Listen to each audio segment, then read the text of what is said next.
Good afternoon, and we are welcoming you to week 6 of our reading. This is covering an area from Numbers 9:1 through Numbers 24:25.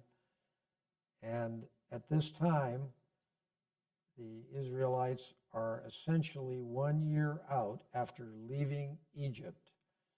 And I would note to you, leaving Egypt in a sorry state, meaning to say that Egypt has been severely injured by their departure.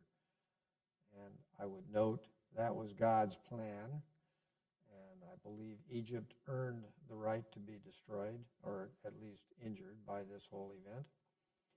So they celebrated the first Passover, and at this point, the tabernacle was constructed. We discussed that last week, as I recall. And the tabernacle is in use.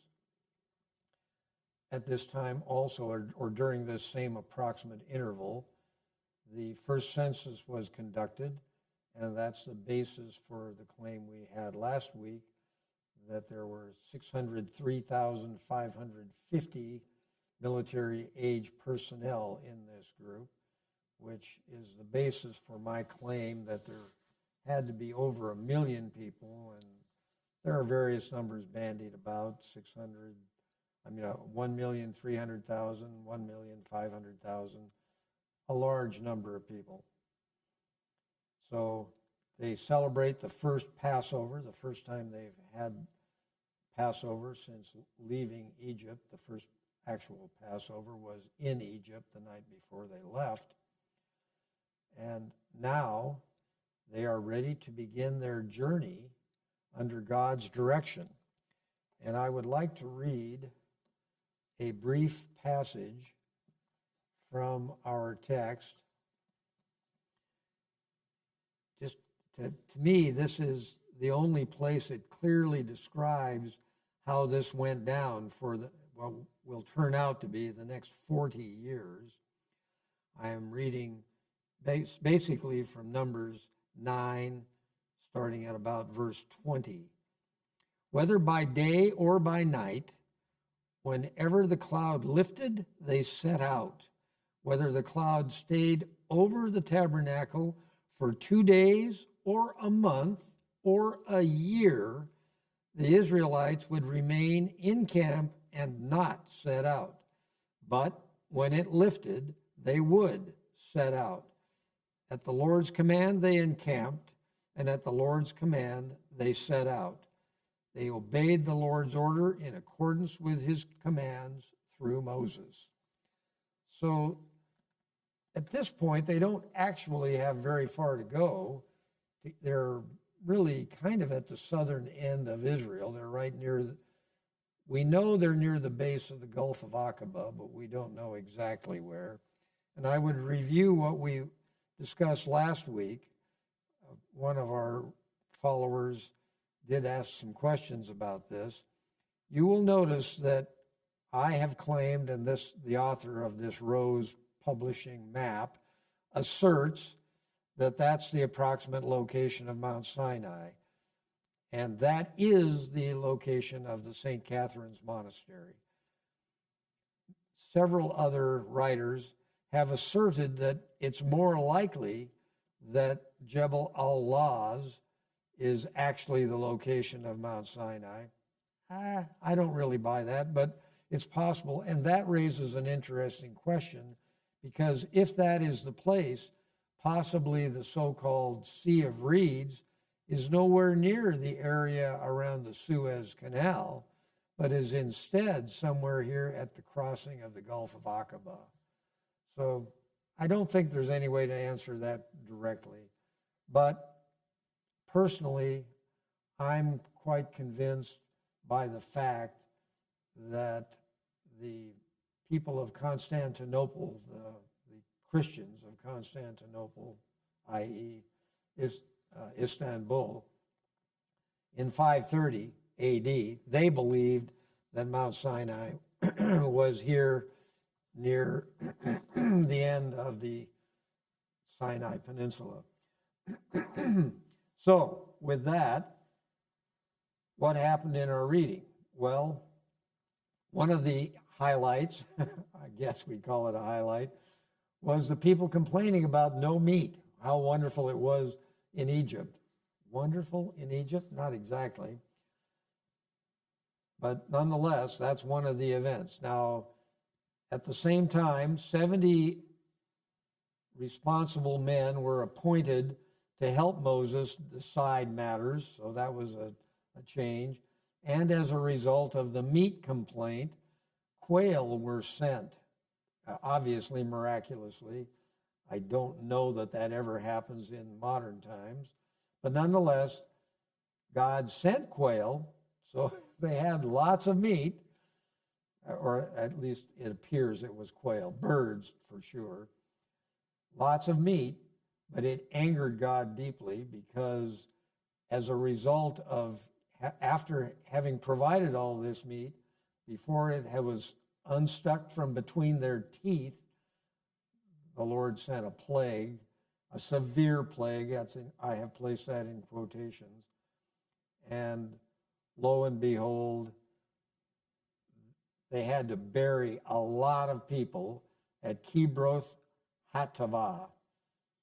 And then they traveled on, and that's on the map right here. If you can see the map, I think you can.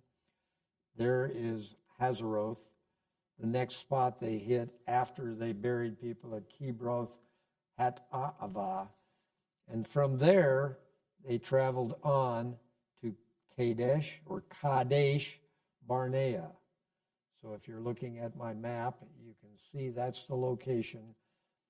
That is where the next big event occurred. And what was the next big event? The sending out of the spies. So here we are, Kadesh Barnea. We're at the very southern end of the so-called promised land. That is the area that God promised to Abraham and to Jacob. So, what happened there? Well, they sent spies out, and I would note to you that at this point I'm going to discuss the 12 spies that were sent out. And I'm going to offer a little pronunciation guide. I don't really care how anybody pronounces any of these names, but my pronunciation guide, I've covered up the words pronunciation guide. My pronunciation guide is not based on brilliant insights on my own part. There was a point in my life when I had British designers working for me for 3 years, and during that time, they taught me how to pronounce things in King James Version. And most of the King James spellings have carried over into the more modern versions. And so this is really kind of English pronunciation of transliterated Hebrew words. So I've identified some salient points. Normally, we should pronounce A as ah, as in awesome. If a vowel is located before a double consonant, then it should be pronounced as a short A, like apple. But that's the only time we would pronounce A in that manner. And we would never pronounce A. E would normally be pronounced A, like the letter A in acorn. But E is normally pronounced as A in transliterated Hebrew.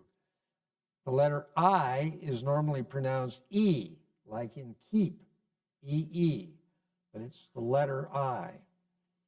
And again, before a double consonant, the I would be pronounced I, like in sin. So again, why bother to worry about the pronunciation unless it's a word you've never heard pronounced before? I'll examine this with the names of the spies here in just a moment. O is normally pronounced O, like in loan, and U is normally pronounced U, like in lure, unless the U appears before a double consonant, which would then be pronounced like as in lucky or something like that.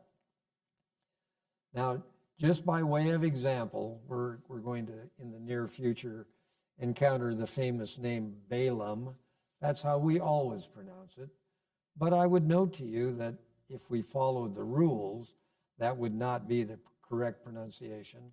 And from some of my listening to Yiddish-speaking people, or Israeli-speaking people, I think that it would not be pronounced that way by them.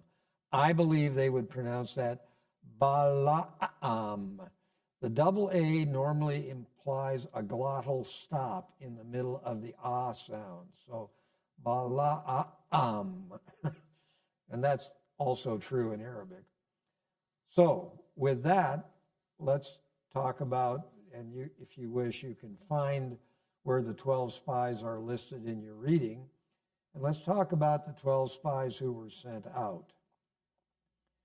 There was from Reuben, Shammua. Notice I used a short A because of the double M, and Uah. He was the son of Zakur. Again, a short A because of the double consonant. From Simeon, and again, we all know how to pronounce these tribal names, so why bother to change it? No, we probably would not. If we followed the rules, we would not pronounce it Simeon. We would pronounce it Simeon. However, everybody pronounces it Simeon in the U.S., so why change it? But names that we are not so familiar with, Shaphat, son of Hori. So there we can use our newly learned pronunciation guide. From the tribe of Judah, Caleb. We all know how to pronounce that, but it would be pronounced Caleb by our rules. The son of Jephunneh, because the double consonant N before the U makes you From the tribe of Issachar, Egal, the son of Joseph. And from Ephraim, we always pronounce it, but that's not how it would be pronounced by my English buddies. Hoshea, the son of Nun. And I would note to you that Moses referred to Hoshea as Joshua. And I would note to you that the only two faithful spies we have now named, Caleb and Joshua, all the rest were in the party that felt that the land could not be conquered. Benjamin, from the tribe of Benjamin, Palti, son of Raphu. From the tribe of Zebulun, Gadiel, the son of Sodi. And again, I'm pronouncing the tribes the way we normally pronounce them, but I am pronouncing the spy using our little pronunciation guide over here. Manasseh we normally say. Gadi, son of Susi. Dan, Amiel, son of Gamali.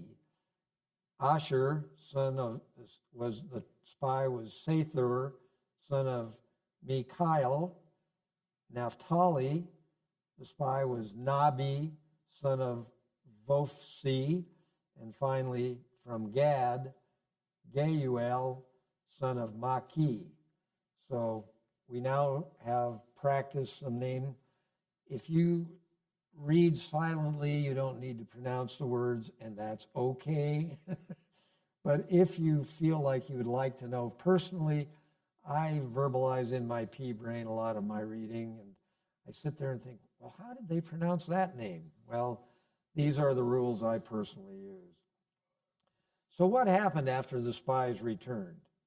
Well, as you know, the 10 spies gave what I would characterize as a bad report, not in the sense of was the land nice or not nice. They all admired the land greatly. But the 10 spies asserted that the land could not be conquered. So again, the people complain about the Lord's plan. And sad story, I'm going to read a little bit from our text again. And again, I'm using a slightly different edition than you are, so that may not be the same page numbers.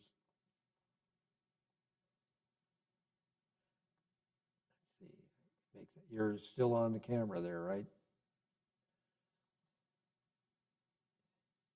This is God speaking. I have heard the complaints of these grumbling Israelites, so tell them, as surely as I live, declares the Lord, I will do to you the very things I heard you say. In other words, I heard you say that they will destroy us.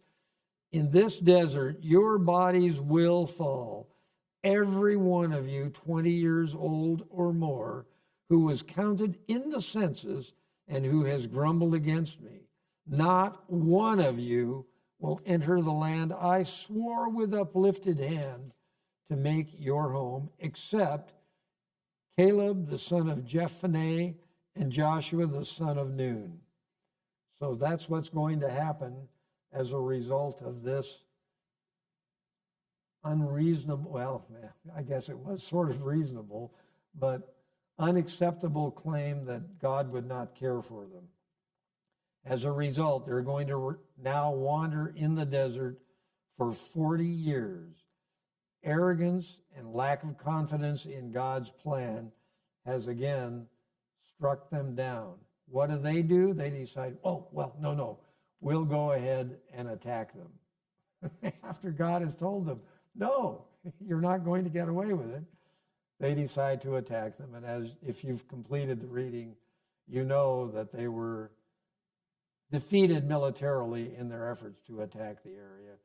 So what's going to happen now is, if you look at the book one more time, please.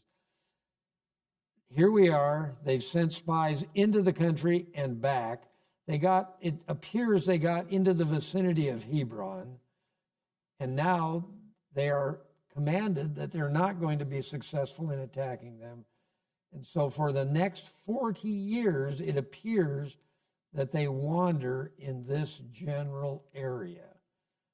And they do it camped. It says in that first passage I read to you, it says they were camped as long as a year at a time within that general region. Now, later, there is a breakdown by location provided by Moses in which he summarizes, but many of the locations are unknown. So we don't know for sure, but it appears they were wandering about in the area on my little map identified as the wilderness.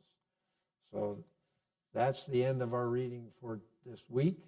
We will continue in the next week. Thank you for joining us.